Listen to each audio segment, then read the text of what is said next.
बिस्मिल्लाहिर्रहमानिर्रहीम। मेरा नाम है मोहम्मद अशरफ और आज जो मेरा टॉपिक है वो ये है कि अल्लाह ताला की ज़ात पर यकीन की ताकत, यानी कि इंसान अगर अल्लाह ताला की वुसअत पर, अल्लाह ताला की शान पर, अल्लाह ताला की लामहदूदियत पर यकीन कर लेता है कि अल्लाह ताला कितना बड़ा है, इस बात को पहचान लेता है, जान लेता है, तो कोई भी कामयाबी उसके लिए बड़ी नहीं रह जाती, इंतहाई आसानी और मामूली बन जाती है।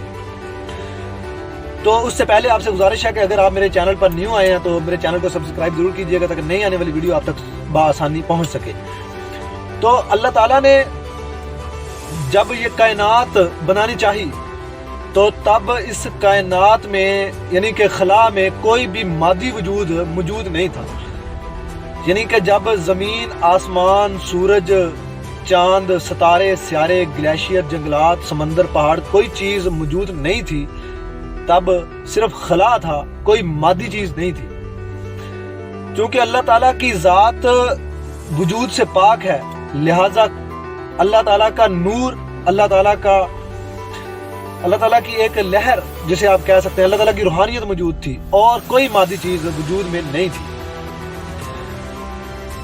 और अल्लाह ताला की लामहदूदियत का, अल्लाह ताला की शान का अंदाजा इस बात से लगाया जा सकता है कि इतनी बड़ी मादी कायनात जिसमें ज़मीन, आसमान, चांद, सितारे, सियारे, सभी की सभी मादी कंस्ट्रक्शन, मैन्युफैक्चरिंग जो थी वो अल्लाह ताला ने बगैर मादे के पैदा की, एक ख्याल से पैदा की। अल्लाह ताला ने कहा कुन और हो गया। यानी आप कोई इमारत तामीर करने की कोशिश करते हैं या आप कोई इमारत तामीर करते हैं तो उसके लिए आपको ईंटों की ज़रूरत है, उसके लिए कुछ मादी ज़रूरियात आपकी हैं। वो मादी ज़रूरियात होंगी, मट्टी से ईंटें बनेंगी, ईंटों से इमारत बनेगी। फिर वो जैसी तरह रोड की कंस्ट्रक्शन है आप करते हैं तो उसके लिए आपको पत्थर, मशीनरी की ज़रूरत है। यानी कि एक मादे को दूसरे मादे में तब्दील किया जाता है। और इसी तरह गाड़ी की, बाइक की, किसी चीज़ की भी मैन्युफैक्चरिंग होती है तो एक मादे को दूसरे मादे में तब्दील करके तो वो जो आप हासिल करना चाहते हैं, जो बनाना चाहते हैं, आप बना लेते हैं। लेकिन अल्लाह ताला ने इतनी बड़ी कायनात जिसकी कोई हद नहीं है, जिसकी कोई लिमिट नहीं है, इतनी बड़ी ज़मीन, इतना बड़ा आसमान, सियारे, सितारे, चांद, सूरज, ग्लेशियर, पहाड़, समंदर, इतनी बड़ी कायनात आप सारी जिंदगी रिसर्च करते रहें, भागते रहें, फिरते रहें, ढूंढते रहें, आप उससे ख़त्म नहीं होने वाली। इतनी बड़ी मादी कायनात अल्लाह ताला ने बगैर किसी मादे के पैदा कर दी। उसकी शान का अंदाज़ा इस बात से लगाया जा सकता है कि अल्लाह ताला कितना वसी है। अल्लाह ताला की जो अजमत है, उसकी जो बड़ाई है, वो किस हद तक अफजल है, किस हद तक अल्लाह ताला की शान कितनी आला है, अरफा है, इस बात से अंदाजा लगाया जा सकता है। अल्लाह ताला ने कुन कहा और तमाम की तमाम मादी चीजें बगैर किसी मादे के वजूद में आ गई। तमाम की तमाम मखलूकात, इंसान बनाया, फरिश्ते, जिन्नात, तमाम की तमाम मखलूकात के लिए भी उसे किसी मादे की, किसी सबब का मोहताज नहीं होना पड़ा। उसने कुन कहा और हो गया, सब का सब उसने। लिहाजा जो खुदा इतनी बड़ी कायनात, मादी कायनात बगैर मादे के पैदा कर सकता है, उसके लिए आपको और मुझे पैदा करना, फरिश्तों को पैदा करना कुछ भी मायने नहीं रखता, किसी भी मादे का, किसी भी सबब का मोहताज नहीं है। लिहाजा अल्लाह ताला किसी चीज़ को बनाने के लिए किसी चीज़ का मोहताज नहीं है। अल्लाह ताला ने इंसान को अपना नायब बनाया। पहली बात तो अल्लाह ताला ने हर इंसान को ये हक दिया है कि वो जो चाहे ख्वाहिश कर सकता है, जो चाहे मांग सकता है, जो चाहे हासिल कर सकता है, जिस तरह की ज़िंदगी चाहे वो जी सकता है।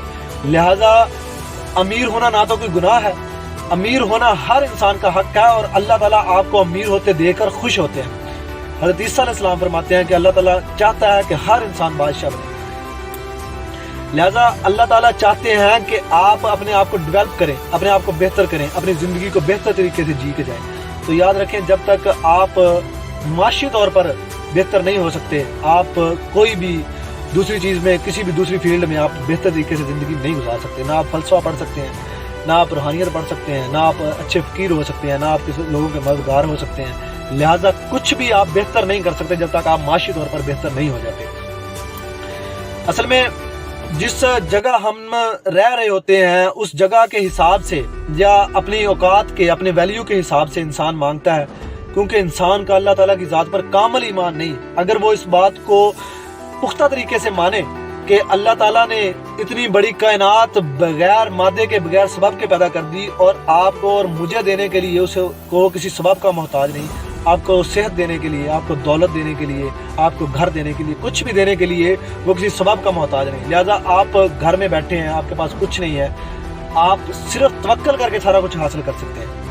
میں یہ بات 100% شور ہو کے کہہ رہا ہوں، یہ میرے ساتھ کوئی اختلاف کر سکتا ہے. آپ محنت نہیں کر سکتے، آپ کے پاس کوئی سبب موجود نہیں ہے، پھر بھی آپ صرف توکل کر لیں اللہ تعالیٰ کی ذات پہ، تو وہ بغیر سبب پیدا کیے پھر بھی دے سکتا ہے، وہ سبب پیدا بھی کر سکتا ہے، آپ کو گھر بیٹھے کچھ بھی نواز سکتا ہے. جو آپ مانگ رہے ہیں اللہ تعالیٰ بآسانی آپ کو دے سکتا ہے. لہٰذا اللہ نے جب آپ کو دینا ہے تو اس نے اپنی شان کے مطابق دینا، آپ کی محنت دیکھ کے نہیں دینا.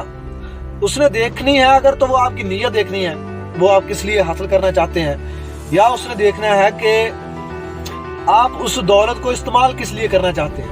اللہ تعالیٰ جو ان کے نیتوں کو جانتا ہے. ادروائز آپ جو مانگتے ہیں، آپ گھر بیٹھ کے مانگتے ہیں، آپ باہر نکل کے مانگتے ہیں، آپ کے پاس محنت کرنے کے لیے جگہ نہیں ہے، آپ کے پاس کوئی سبب نہیں ہے.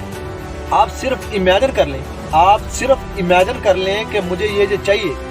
اللہ تعالیٰ آپ کی زندگی میں، آپ کی لائف میں وہ چیزیں شامل کریں گے.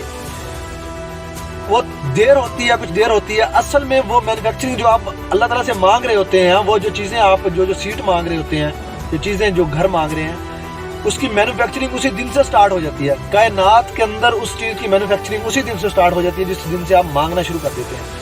اللہ تعالیٰ کی ذات پر مکمل یقین رکھنے والا انسان بڑا مانگتا ہے، اپنی اوقات سے بڑا مانگتا ہے. جس کو اللہ تعالیٰ کی ذات پر یقین نہیں ہوتا وہ اپنے سبب کے حساب سے، اپنی اوقات کے حساب سے مانگتا ہے.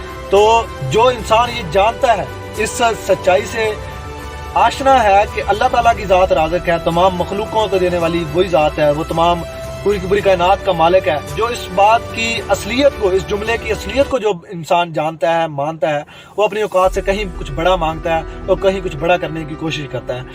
آپ اصل میں مومن کبھی پریشان نہیں ہوتا. زندگی میں کبھی اسے پریشانی آئے تو مومن پریشان نہیں ہوتا. یہ مومن بندے کی نشانی ہے، کیونکہ اسے اس بات کا یقین ہے کہ اللہ تعالیٰ اس کے راستے میں اگر کوئی پریشانی بھیجتے ہیں تو وہ بہتری کے لیے بھیجتے ہیں، اس کی آسانی کے لیے بھیجتے ہیں.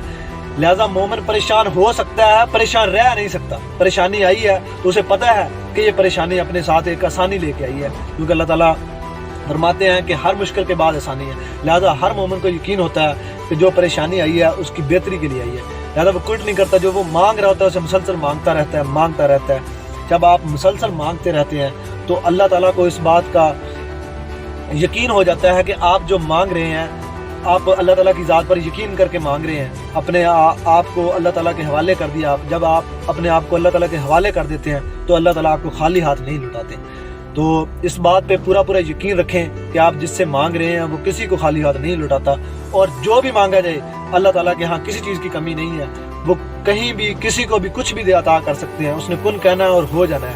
وہ کسی سبب کے، کسی رکاوٹ کے محتاج نہیں ہے. لہٰذا اللہ تعالیٰ سے مانگیں تو اس کی شان کے مطابق مانگیں. دعا ہے اللہ تعالیٰ ہم سب کو کامیابی نصیب عطا کرے.